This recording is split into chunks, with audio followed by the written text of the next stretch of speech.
Salibonani lonke bathandekayo esethe sahlangana kulesi sifundo sokuphetha leli ikota isifundo setshumi lantathu isifundo esilesihloko esithi ukulumathisa ngenkazimulo yenkosi.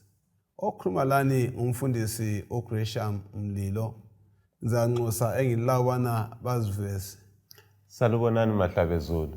Lihlangana lo Kivia Mdube, inkosi ayisiphathise nxa singena kulesi sifundo. Salubonani balaleli, lihlangana lo mfundisi uK Khumalo nxa singena kusona lesi sifundo sokugcina. Inkosi sengani ngasiphathisa isinike amandla lokuzwisisa lokho okujongwe isifundo sanamhlanje. Salibonani isihlobo esithandekayo ngegama lenkosi yethu Jesu. Siyabonga ukuhlanganiswa kusona lesi sifundo lapho sigqiba ikota lesibili kunalo mnyaka. Okhulumayo nguSikhathele Ncube. Asicimezeni sikhulekeni. Baba wethu osezulwini, sithanda ukubonga ukusigcina kusukela ikota liqala sesilibonile njalo ukugqishwa kwalo. Yiba nathi nxa sifunda sona lesi sifundo, thumela umoya wakho engcwele asichasisele khona kanye kumele sikuzwe ngensuku zokucina ukuze silungele umbuso wakho zamasinyane.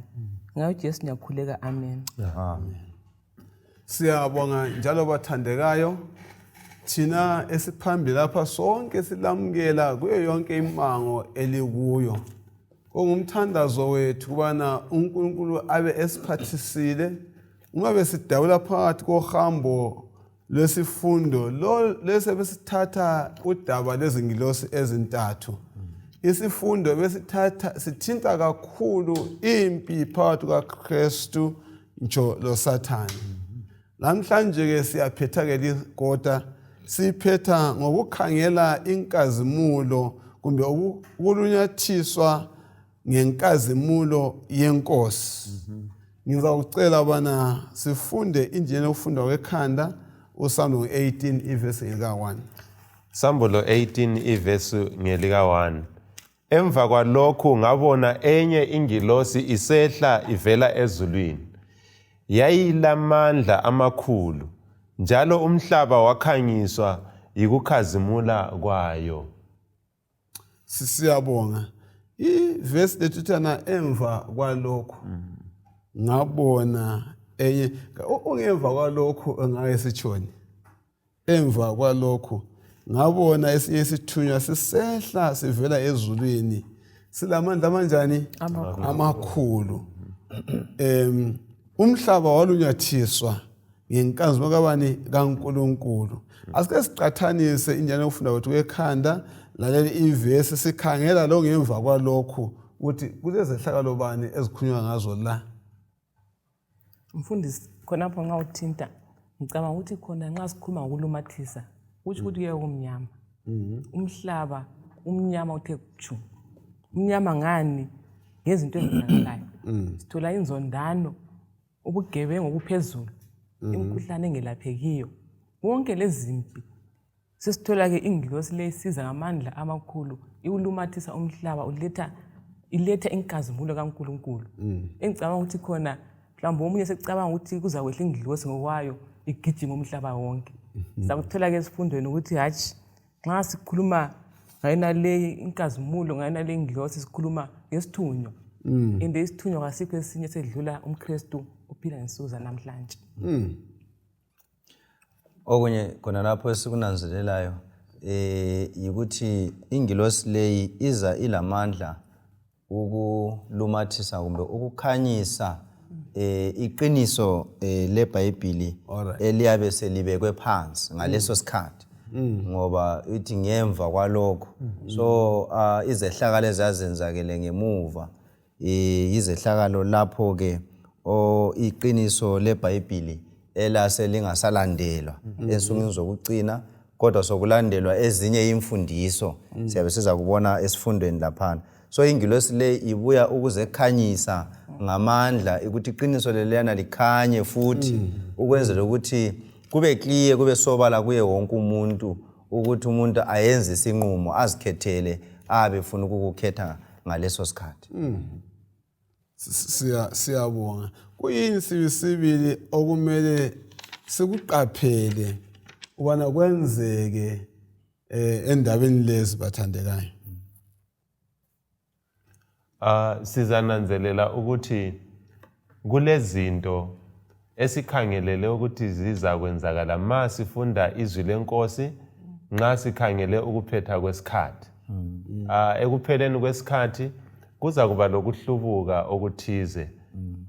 Abantu kumbe izizwe lobuthungameli obukhona bumanyana ndawonye ukuhlubuka entandweni yenkosi. Abantu kubefundiswa into engayisiyo leyo efunwa inkosi. So sizaphuma ke ekupheleni kwesikhathi kumbe ekuphileni lamaqembu amabili. Labo abazabe belandela imfundiso ezabe isihlubukile lalabo abazakuma emfundisweni eqotho kaNkulunkulu. So ukuphela kwesikhathi kuzasehlisela lawa maqembu omabili. Abahlonipha uNkulunkulu belandele konke akutshoyo lalabo abalandela ingqondo yomuntu lobuthungameli obukhona. Siyabonga. Njengalokho kuzaba lokuhlubuka kulamaqula amabili azakuthi angene azachaya kube sobala uma kusemaphethelweni esikhathi. Kuyini uNkulunkulu akusebenzisile ubana elaphe umbe akhanyise lohlupho na? Uvuse liphi iqula labantu ukuze lokho akulungisise?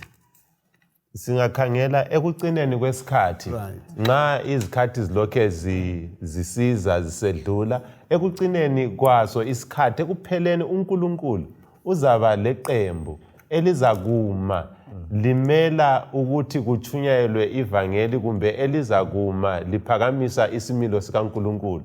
Leli qula leli singalibiza sithi insali, singalibiza sithi liqula labantu abangavumiyo ukuthi baphile impilo ephikisana lalokho uNkulunkulu akutshoyo.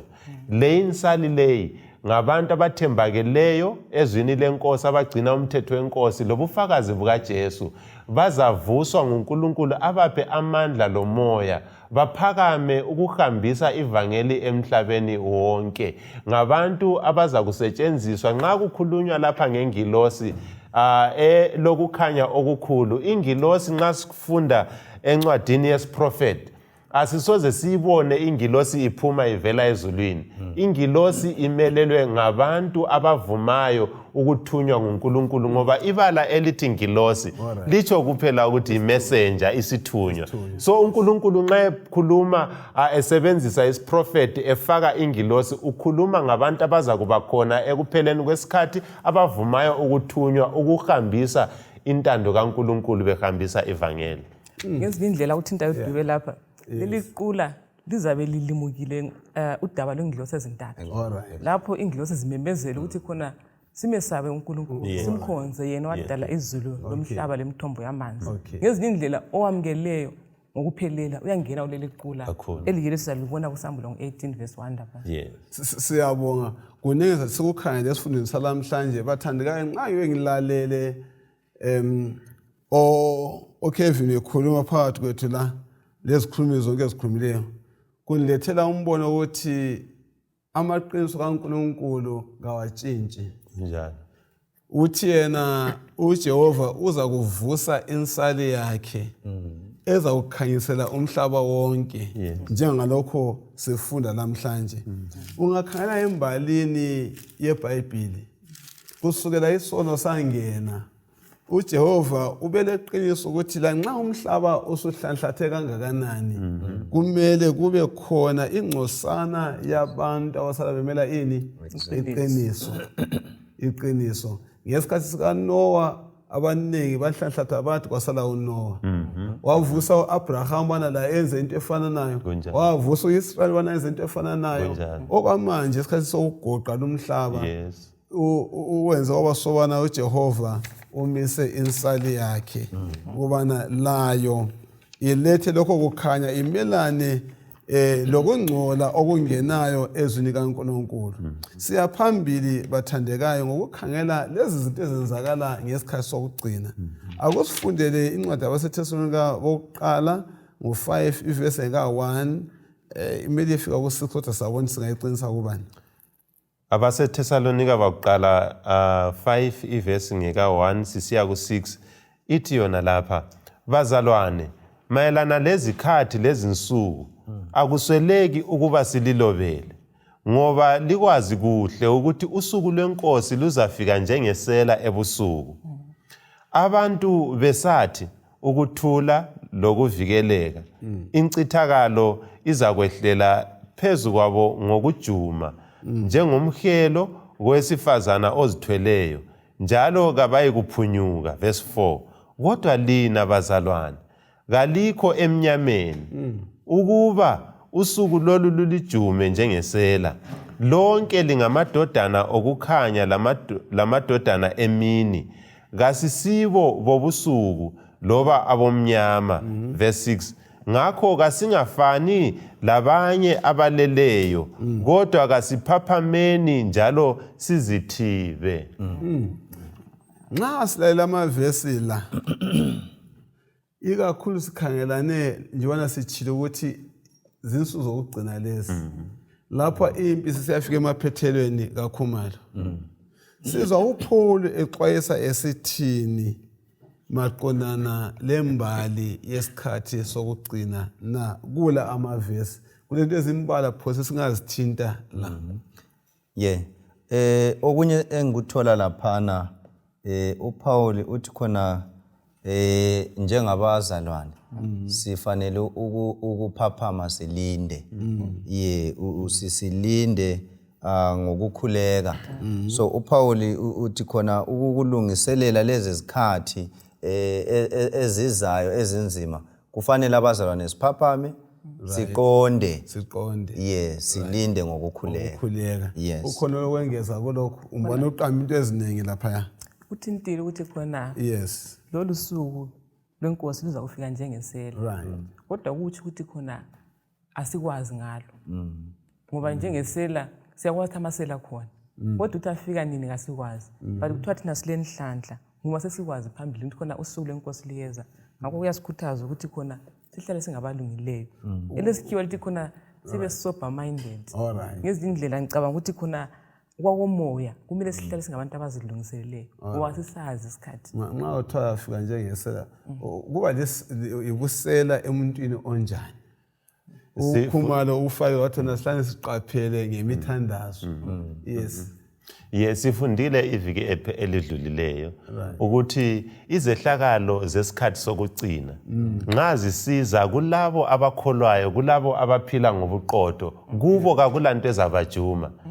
Ukuza kukaJesu idate kasilazi kodwa siyasazi isikhathi. Lapho ukuthi uJesu lapha sezafika siyasazi isikhathi. Ngoba uNkulunkulu kuvezile ezwini lakhe. Izibonakaliso zivezile sobala. Singeke sabakwazi ukuthi exactly mhla ka20 bani May asingeke sabakwazi kodwa siyakwazi ukuthi lezi zinsuku ezilungiselela ukugoqwa kwesikhathi. So abangcwele ngokufunda izwi lenkosi la ngokuhlonipha uNkulunkulu ulendlela yokufaka umoya wakhe enhlizweni zabo kuhlanganisa lokuvumelana kwabo lelizwi lenkosi. uNkulunkulu yabavezela ukuthi isikhathi sokugcina yisiphi. Now isikhathi sokugcina kuthiwa lisikhathi sohlupho. So lapha umlobi uthi khona kulendlela okumele silungiselele ngayo isikhathi sohlupho lese sokugcina. Uyakhuluma lapho udadewethu ikulinda. Ukulinda kungaba yikukhuleka. Kumele sikhuleke. Sihlale singabantu abaqedisisayo, abangela kudakwa emkhumbulweni yabo. Ngibona uPaul lapha uyaqathanisa. Usobala ukuthi ulabantu abaqondileyo akhuluma labo. Engibona ngani labo bantu abaqonda akhuluma labo abayizolo nxa bengaphila namhlanje ubengakhuluma labantu abafana naye. Yibaphi labo bantu babonakala ubaphawula njani labo bantu? uPaul ukhuluma labantu baseThesalonika. Nxa ekhuluma abantwana bokukhanya. so uchasilethela amaqembu amabili la kulabantwana bokukhanya labantwana bomnyama uthi lina beThesalonika nilamwamukela uJesu so lina lingabokukhanya now usekhangela ke abokukhanya lapha kulabomnyama abomnyama vele yilabo abaphila impilo ngokuzithandela kwabo abalani lokuthi uNkulunkulu uthini labo ke ukuza kwaJesu yikho kuza kubajuma ngoba kabakwazi abenkosi kucacile kusobala abokukhanya ngenxa yokuthi ilizwi lenkosi yilo eliletha ukukhanya empilweni zabo khona lapho mfundisi endaweni yokulinda uthintile lapha ukuthi khona silinda sikhuleka okunye silinda siphathekile emsebenzini kaNkulunkulu ngoba sikhumbule silothuma ukubana sihambe sitshumayele ezweni zonke ukulinda akutshoni vele umuntu olindileyo ngolekhangelelo lokuthi khona kukhona okuzayo phambili into elandayo olekhangelelo yana phambili so okunye engikutholayo ukuthi khona nxa silinda siphathekile emsebenzini uphathisa labo esibatshumayezayo kube kumphathise futhi lami ngoba kuzanithuma ukuthi khona ngevula futhi amanye amaqiniso ngizisise okhulu ngoba kangisoze ngiyeyabi into mina engelaqiniso layo so kule benefit ezimbili lapha ukuthi ngitshumayeza abanye lami nganxanye ngiyakhula futhi siyabonga ngizwa abazane beveza ukuthi nxa ukhulunywa ngokulinda kumele sibe emoyeni wokukholwa sibe ngabaphaphemiyo singalali emhlabeni olengozi into zisiya emaphethelweni angikhona konke sengizwibana sinda ngimthandazo njalo kwacaca kithi sonke ukuthi yena ongalindanga nguye ongethuka ajunywe nje engananzeleli kodwa oqapheleyo kasoza lokho yes uDaniel ngo2 la uyaletha ukuhambelana lokuhlukana kwemibuso eyehlukeneyo konke khona akhuluma ngakho uDaniel 2 kusoka ukuthi konke kwagcwaliseka ayinto kunjalo kusifundisani thina ngokwethemba uNkulunkulu ngalokho kuzakwenzakala emhlabeni njengoba ngempela kuzathi kwenzakale kusifundisani inkulumo kaDaniel ayilethayo ngemibuso according uDaniel chapter 2 Nxa sikhangela uDaniel chapter 2 imbuso laphana anti uDaniel waphupha isithombe lesiyana isithombe lesiyana ikhanda watshelwa ukuthi iBabylon watshelwa isifuba iMedo-Persia watshelwa isisu lapha iGreece watshelwa lapha amathangazini kusiye imlenze laphana imbala iRome then sisemazwaneni kwachasiswa ukuthi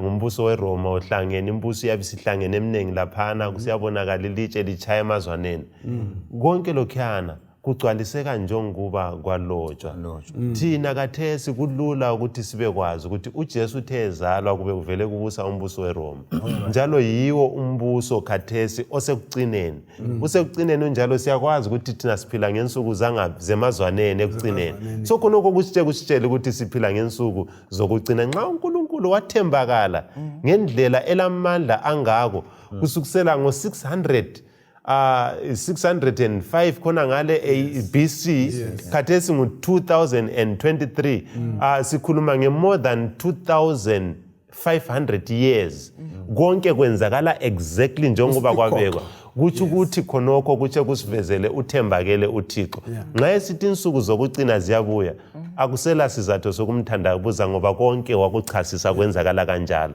so zikhona insuku zokucina ziyabuya kumele sizilungisele yezose umkhumalano khona ufuna ukuthi hayi ngisithi kunjalo ukuthi lokhu kusincedisa ukuthi sibe lesiqiniselo eBhayibhelini ukuthi iBhayibheli lithembakele so konke okulotshiweyo ikakhulu nxa sikhangela ke kuThesalonika lapho esidlule khona nje imizuzwana edluleyo ekhuluma ukuthi nxa besithi ukuthula lokuhlala kahle kungikhona ukubhujisa kuzabazuma so kusithi ukuthi khona kuzafika such a time lapho abantu abangasoze banake ilizwi likaNkulunkulu but abazakufuna nje inhlala kahle lokuthula benga okungalani lelizwi likaNkulunkulu then ukubhujisa kuzabajuma so kusithi ukuthi nxa kwenzakala ngalindlela kuDaniel kuzagcwaliseka ngaleyo ndlela iBhayibheli alisoze lichaya eceleni ukuthi wathi yena kuza kubuya umbuso omele likhanda legolide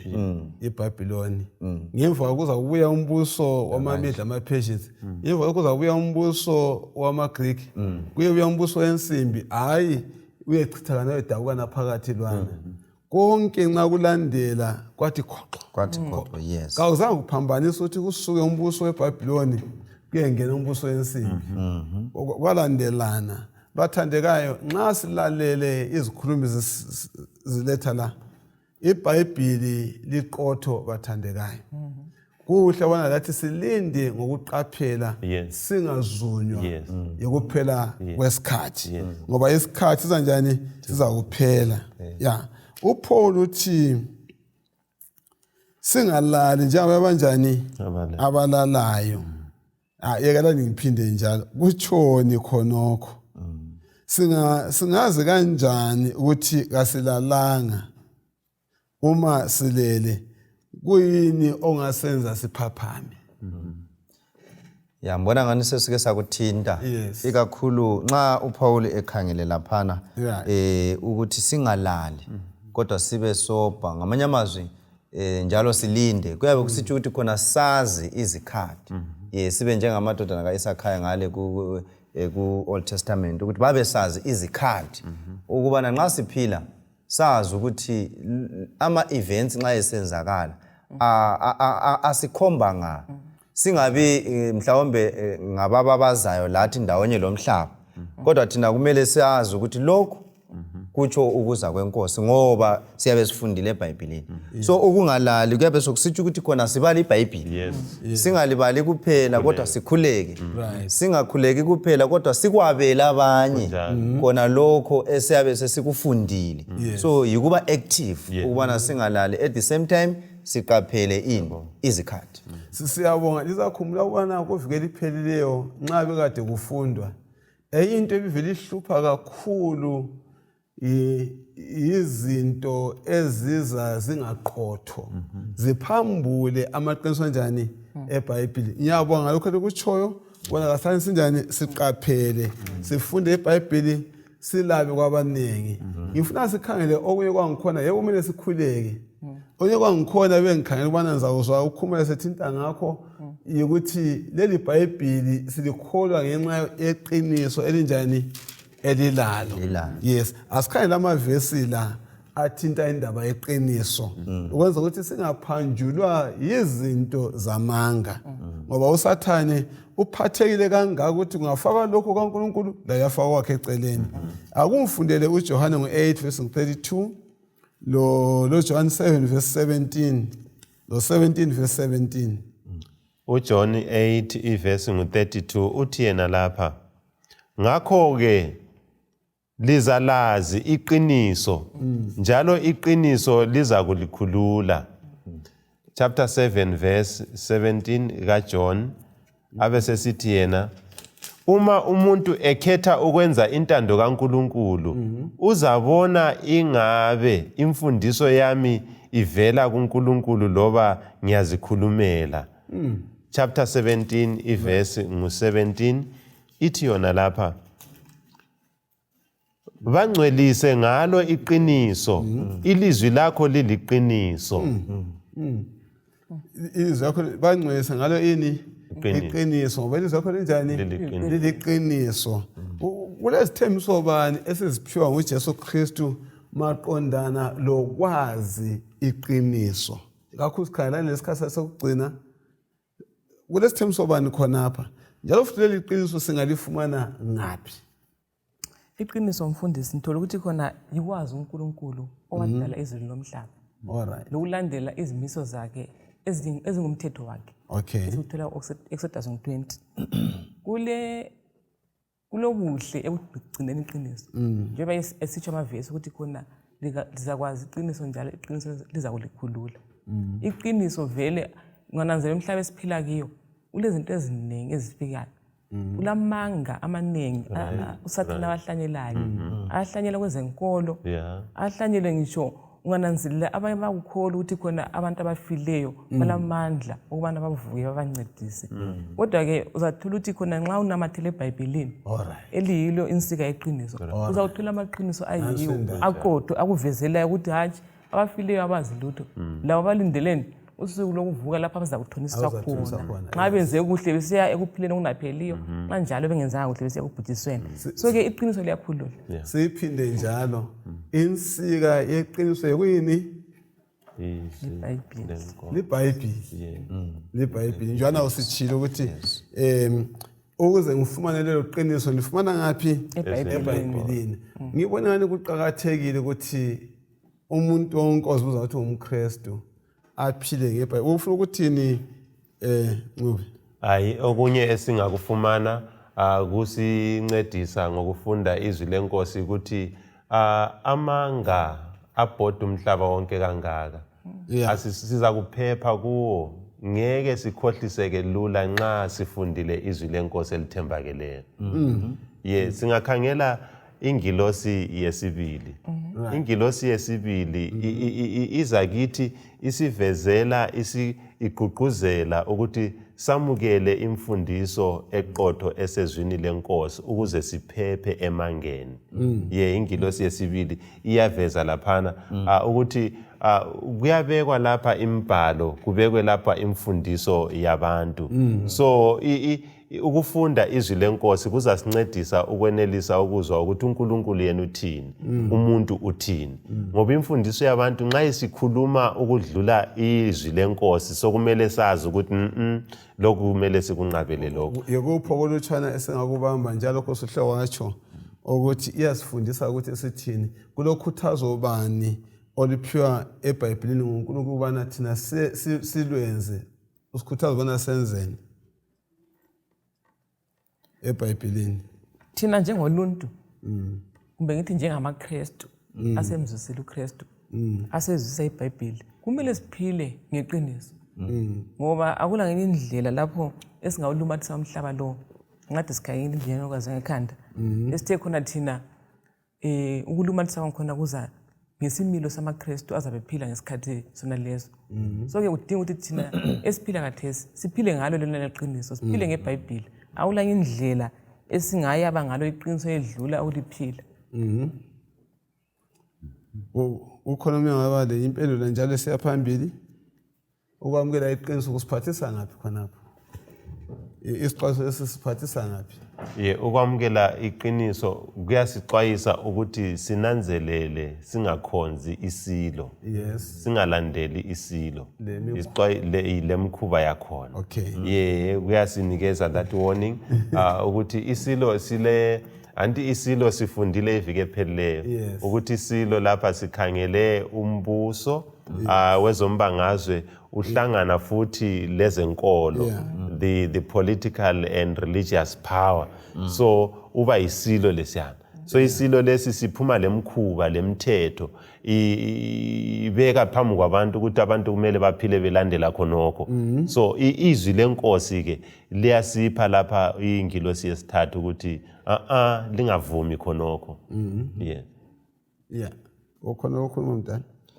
Okay, hayi nginanzelela ke laphana umlobo wesifundo uyasivezela ukuthi ongemva kwezinto zonke lezi nguSathane.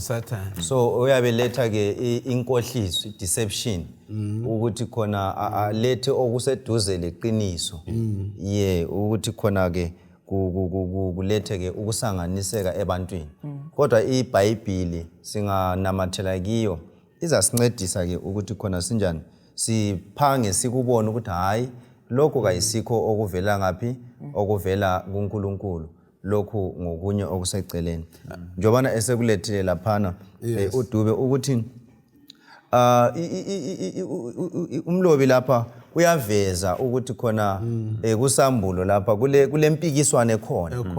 So umlimo uyabiza, so ingilosi liyana kusambulo 18 okuthiwa yalumathisa umhlaba yakhanyisa So indlela yokuthi abantu babone iqiniso then uNkulunkulu abese babiza abantu ukuthi kabaphume kule iBhabhilona kumbe kulokhu ingcube ekhona engekho eqinisweni. Ngoba injongo ukuthi abantu baphume eBhabhilona ngenxa yani, ngenxa ukuthi iBhabhilona kuthiwa selinathise izizwe zonke iwayini elidakayo. So nxa usukhangela ngewayini elidakayo ngezimfundiso ezingasoqiniso, umuntu odakwe ngumuntu uyabe engasazwisisi, umuntu uyabe engasela ndlela yokuthi abone ukuthi lokhu kumi njani. So ke uSathane sehlanganisa into eziningi kakhulu ezindabeni zokukholwa la, waletha okungekho eBhayibhelini. But iBhayibheli yiyo yodwa engasincedisa ukuthi sikuxazulule khona lokho ukuthi okuliqiniso nanga lokho ayisikho okuliqiniso. So udadewethu laphana ukhulume ikakhulu futhi nge-immortality of the soul, ukuthi khona hayi umuntu kafi, ulendlela yokuthi uyahamba aye ngaphi engcenye ayezulwini straight, kumbe abanye bathi hayi uya eGehena esuka lapho engcese siye Hades. So kuba lezi zinto eziningi, so kwenza ukuthi abantu bangabi lokwethemba indlela kaJesu, ngoba uJesu uthe yimi indlela leqiniso lokuphila, nguye olusindiso. So kungabala lezi mfundiso i-attention yethu ayisekho kuJesu onguyosinike ini usindiso, but sesenza ezethu izindlela zokuthi sisindiswe. Siyabonga ngamazwi esiwavezelwa lapho ukuthi ukugoqa nje ngamafitshane siveze ukuthi lapho uSathane uzakuletha inkohliso enjani enkulu. Yikho phela abathandekayo injalo ethe ukufundwa ekhanda yekhaya ukuthi nxa usiza inkohliso enkulu ukuthi kungena ubunyama obunganani obukhulu kakhulu, ukuze lo bunyama obukhulu kakhulu buzuze ukuthi bungabi lamandla ukuthi akungene futhi ukukhanya kanjani okukhulu kakhulu ngengilosi lesine. Yabona indaba lethu ukukhanya okukhulu kakhulu ngengilosi enjani yesine. Siyakubongela khonokho lala amazwi. Nxa sisuzisa amazwi kaJesu Kristu aweqiniso ubana leli qiniso lasikhulula, mbani sokuphinde ukukhuluma osukuphendule la. Kodwa nje for isake ukuthi kuqiniswa ngamandla, kuthi ukuthini ukuthi mina sengikhululekile kula magama yokuqinisa nje kuphela esevese sekukhulumile. Njengoba sikukhangele izimfundiso ezivele sezikhona ngendaba zokukhonza, zona lezo ezingekho eBhayibhelini, ukwazi iqiniso kuza kunceda ukubana ukhethe usazi. Ungakhetha usazi ukuthi hayi okuliqiniso yilokho, kuyabe kuza kusiza ke ukuthi umuntu abe kwazi ukuthi umi ngaphi. Kungabi yilokhana ukuthi khona umuntu uyabe wele entweni angayaziyo, azibone sephakathi ethi ngabe ngangisazi, ungabe uyabe engasasebenzi. Ngoba kuba lesikhathi sokuthi uNkulunkulu nxa lapha besikhangela ukuthi ingilosi iyabiza anti igcwalisa umhlaba wonke, so ukuthi kulesikhathi lapho uNkulunkulu abiza khona ukuthi abantu kabaphume kabaphume engaphi. So kusitsho ukuthi khona indlela yothando lokaNkulunkulu avezayo ukuthi khona uyabathanda labana abantu abaphakathi kokujula kwalamanga. uNkulunkulu futhi la uyakubona ukuthi abantu abakhe balaphana ngenxa ukungazi. So yikho ingilosi ikhanyisa, then yena abesebiza ukuthi phumani bantu bami kulo ini iBhabhilona. Siyabonga kakhulu bathandekayo. Sike sathinta lapho ukuthi uJehova izikhathi ngezikhathi umisile insali yakhe ubana linsali le imelane lemfundiso engayisiyo. Akhumalo uthintile lapha impilo ngena ongafila kunye okuningi okungene ongekho eBhayibhelini. Nxa sesikhangele lokho abathandekayo, uNkulunkulu ngabantu bakhe bokucina ubamisele ubana angeke ngithi mina limfundiso ingena emhlabeni ingakabozi nombuso. Angithi kuvikela phela sakufunda ukuthi uSathane uyakhangela izinhlupho ayekela abelele strategies zasezibagama, abele strategies zabanga ukuthi abantu abaphakathi kohlupho abeseletha ulutho oluthize. Sewufunde kulani ivikela phelile ukuthi ibandla likaKristu langena phakathi kokuhlukuluzwa okumangalisayo.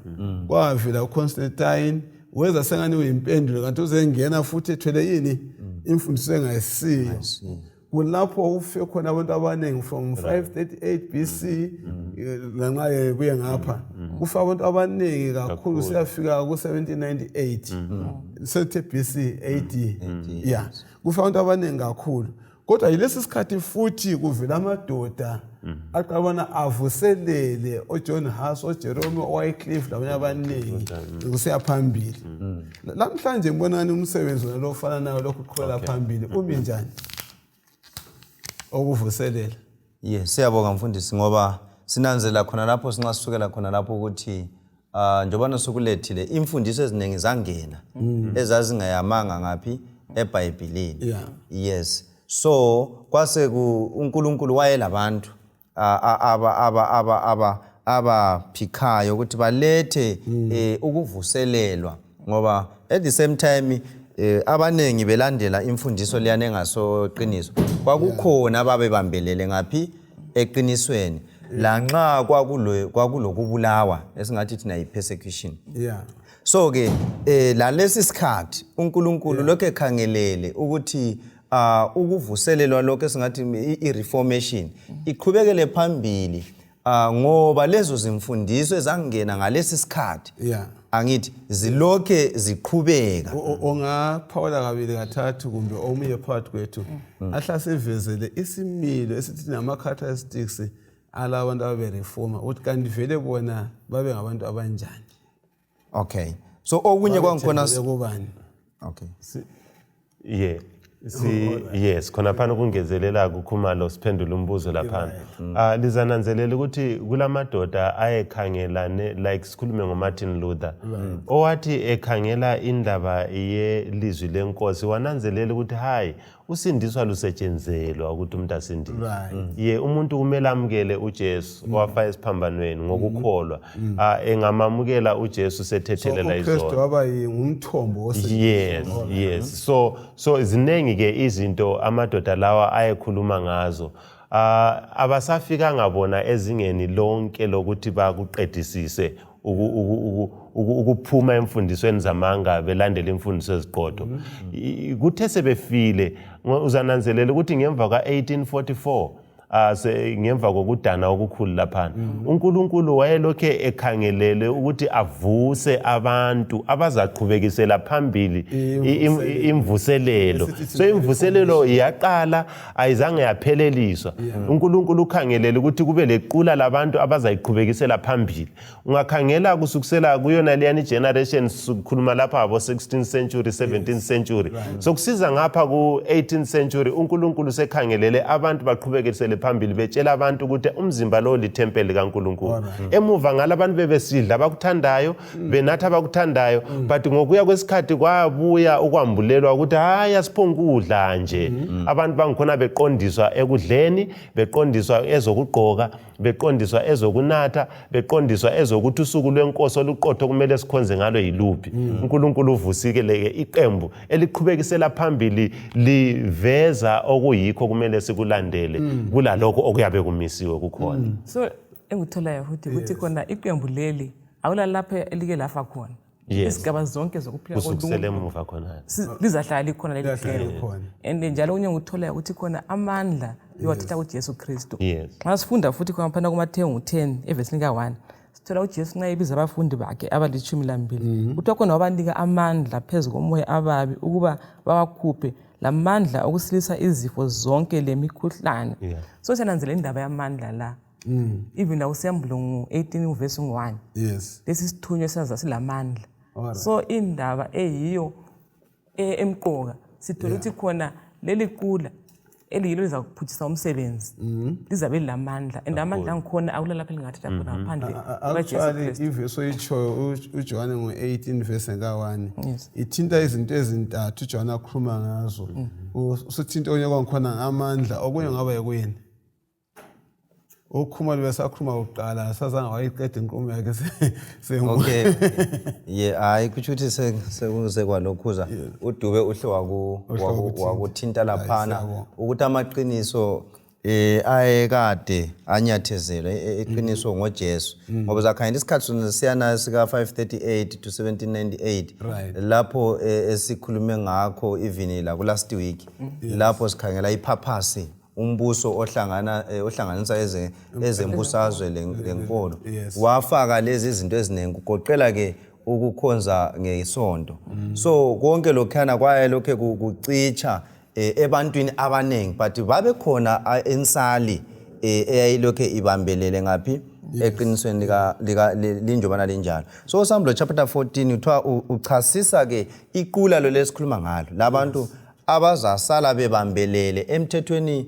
kaNkulunkulu njalo bekholwa kubani uJesu ukuthi nguye osindisayo angithi nguye yedwa osindisayo nguye losindiso usindiso njalo kaluthengwa kaluthengiswa so kusithi ukuthi khona ke i-reformation lay kufanele ukuthi khona iqula leli lichumayele njalo ebantwini ngamandla amakhulu njengokukhanyisa kwengilosi leka Psalm 18 bekhuluma ngokuthi uNkulunkulu ukhangela ukuthi abantu bagcine ini umthetho wakhe wonke kugoqela lo mthetho wesabatha so khona lokho yikho kumele ukuthi khona ke leli qula likwenze likufithizele yikho khona ukuthi i-reformation imele iqhubeke ingami lapho eyayichiwe khona ngama pioneers oMartin Luther labo bani asibaqambileyo siyabonga ufuna ukukhuluma njalo hayi bengisithi uHabakuk chapter 2 verse 14 la uyangezelela kuSambulo chapter 18 verse 1 ndibe libuzile ukuthi izinto ezintathu sikhuluma ngamandla laphana ngokukhanya okukhulu ingilosi liyana sikhumbule iba ingilosi yesina anti kule ngilosi ezintathu ezika John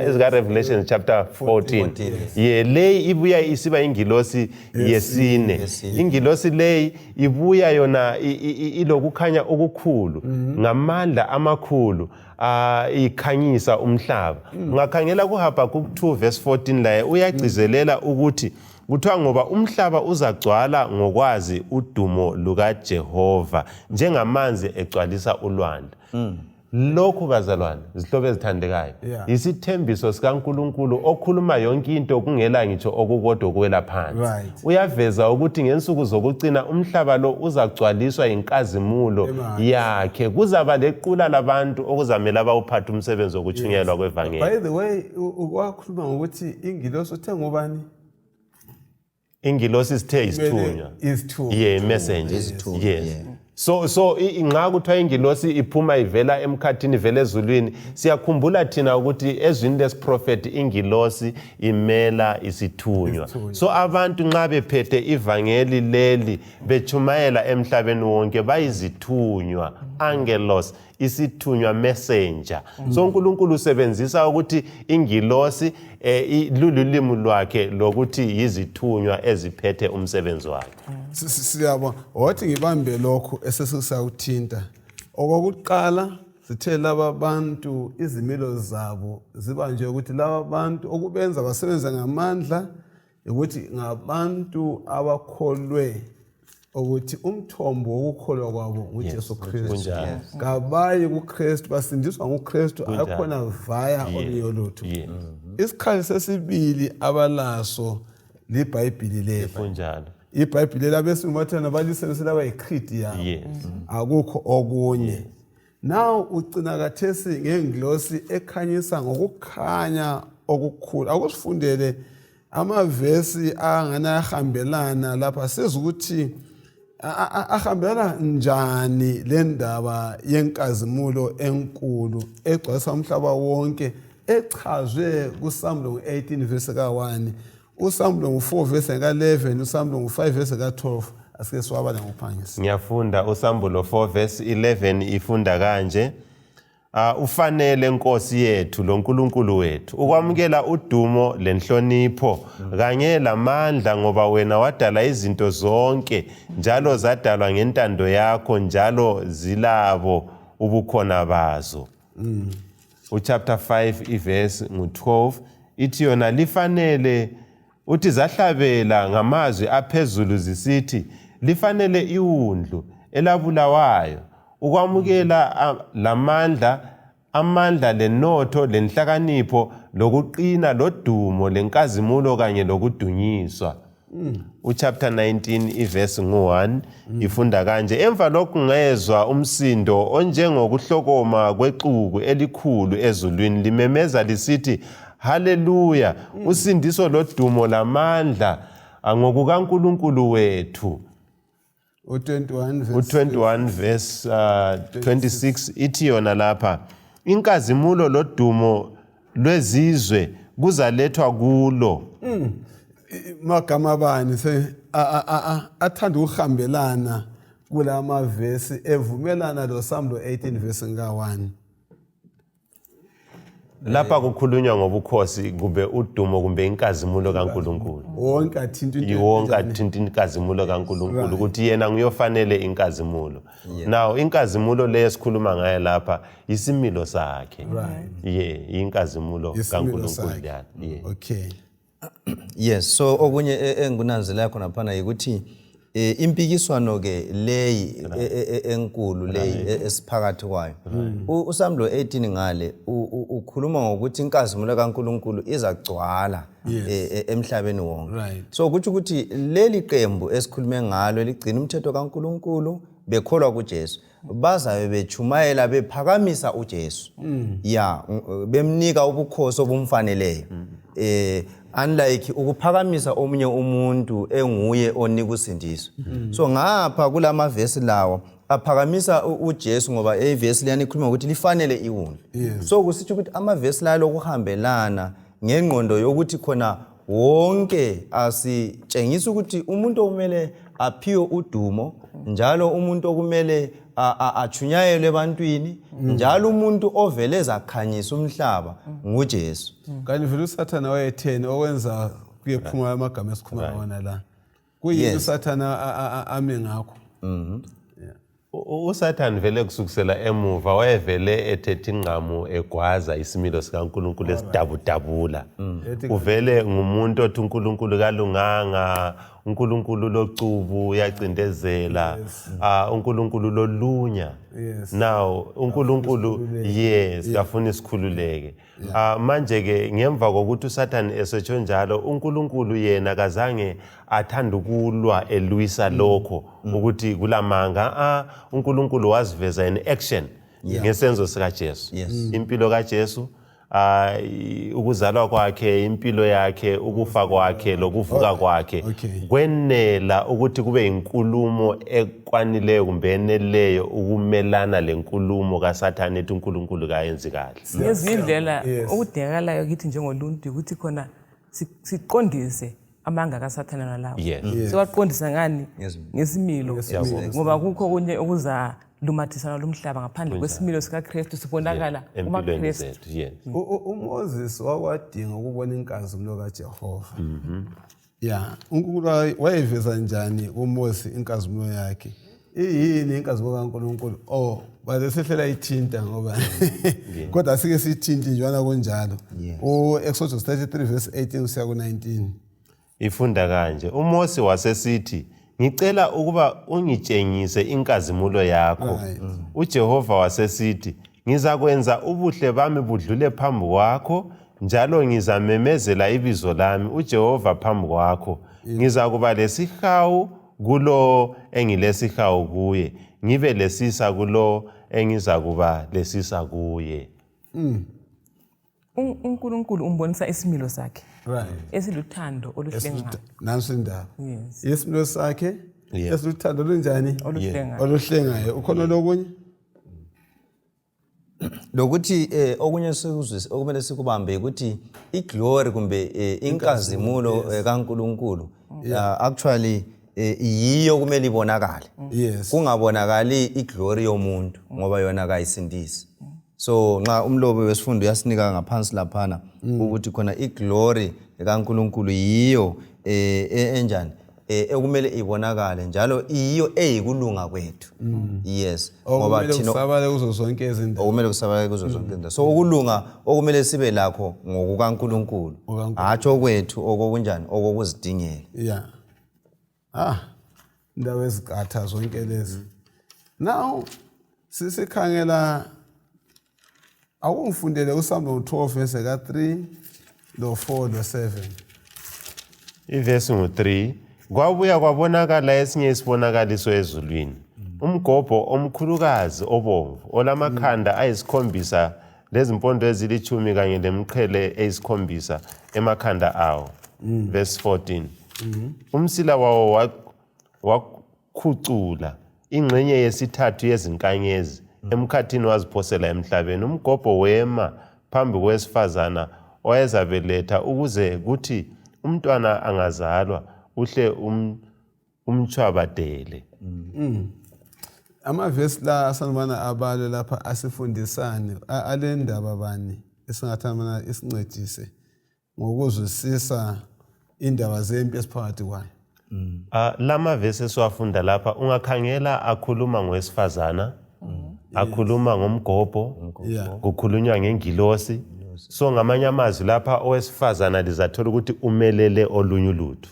Sithe sifunda amaviki adlulileyo sathi thina owesifazana esibhayibhelini kusiprofeti umelele ibandla. Sakhuluma ngomgobho sathi umgobho umelele olunye ulutho. Sakhuluma ngengilosi sathi umelele olunye ulutho. Manje sifuna ukufunda ngewundlu.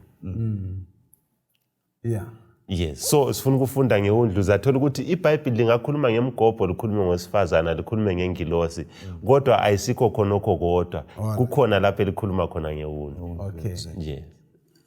Usambulo 5 verse 6 lo 8 uthini ngendaba yewundlu lo verse 12.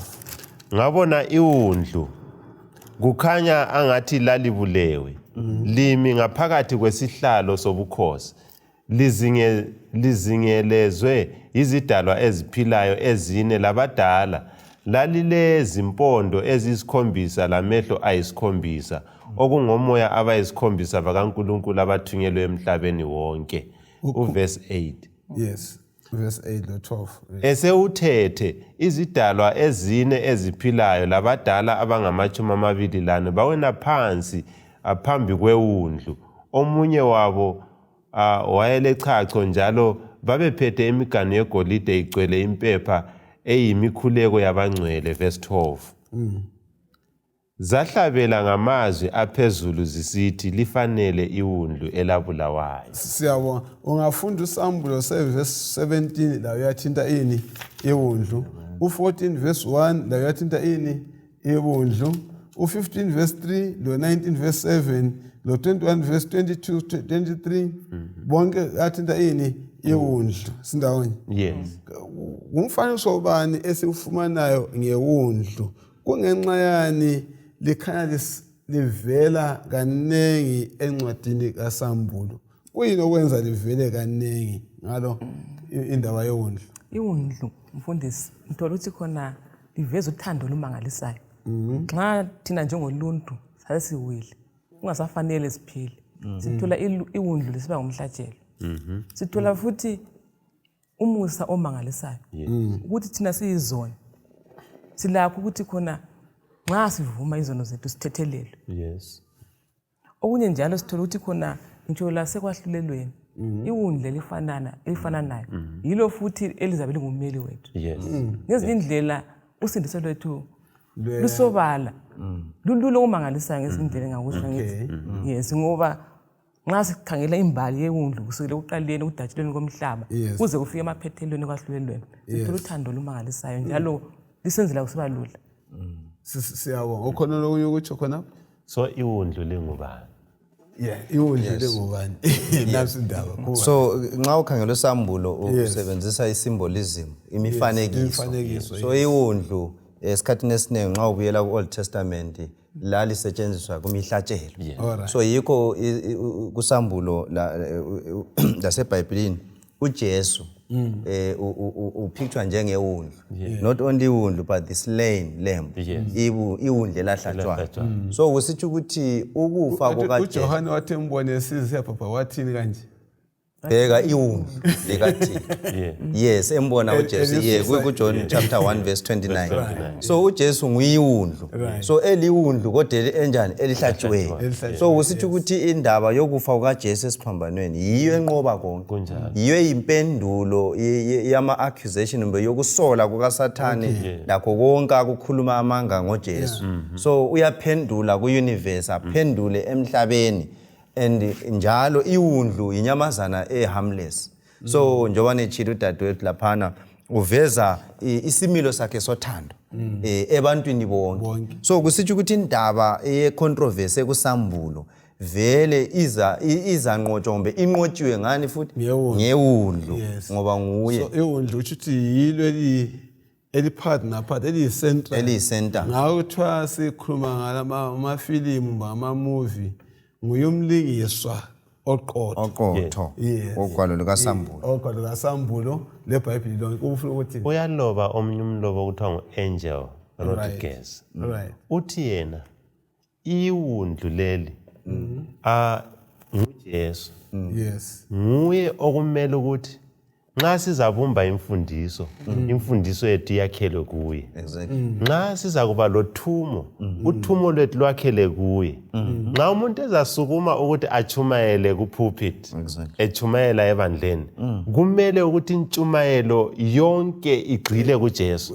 Ungabona intshumayelo singani ithethisa abantu, ingani ikhuluma okunye ayisikho. Okuyikho ukuthi intshumayelo yonke kumele ibe ngoJesu ngoba liwundlu elahlatshwayo nguyophethe konke ukukholwa kwethu lokusindiswa kwethu lakho konke impilo yakhe yenele ukuthi yakhe imfundiso eqotho. Aqhubekele phambili athi yena indlela esiphatha ngayo abantu izaguquka nxa singazwisisa iwundlu ukuthi liyini. Indlela esiyamukela ngayo izinto iyaguquka ingafanani ngenxa yokuthi iwundlu ileli eliyo liphethe impilo yethu liya influencer ukwenza kwethu. So uJesu baliwundlu ukukhuluma kwethu, impilo zethu, intshumayelo zethu, imfundiso zethu konke kumele kugxile kulo iwundlu. So kuyasiphathisa futhi nqade sikhuluma ngengqubo ezizakuba khona phambilini. Kunjalo. Ukuthi khona sizakwazi ukukhetha. Nxa singathola ingqubo ephambana lo mthetho kaJesu ukuthi kayiqondanga. So kusibalula kithi njengabantu ukuthi sikhethe kuphi. Ngizacela ukhuluma lasho lakhe lifitshane kusifundo sonke esesithe sasifunda sokukhuthaza abalaleli ususikhulekela ke Khumalo. Hayi siyabonga balaleli lababukeli. Kusifundo sanamhlanje ke besikhangela kakhulu ukuthi khona inkazimulo kaNkulunkulu izalunyathiswa kumbe izalumathisa umhlaba wonke. Iqiniso lizabekwa obala ngabantu abathize abalandela intando kaNkulunkulu bemile eqinisweni njalo bephakamisa iwundlu likaThixo elinguJesu. Kuze kuthi kukho konke okuzakwenzakala phambili njengoba sebekulethile nxa kuyabe kungavumelani lalokhu uJesu akuphila ngakho akukhulumayo kuyabe kusitsho ukuthi khona kakusikho kumele sikwamukele. But lokhu uJesu aphila ngakho akwenza wakukhuluma yikho okusifaneleyo lezimuli zethu. Inkosi sengani ngasibusisa isibusise sonke nxa besisifunda lesi sifundo. Asibeni lomthandazo wokuvala lesi sifundo. Baba olungileyo sezulwini, siyabonga Nkosi ukuthi kawufihlanga lutho okumele abantu abakho emhlabeni bakwazi. Siyabonga ukubana ukuvezile njalo ujongile ukubana inkazimulo yakho izamenyezelwa ezinsukwini zokucina. Iqiniso libekwe obala bese kusitho othandayo abesekhetha.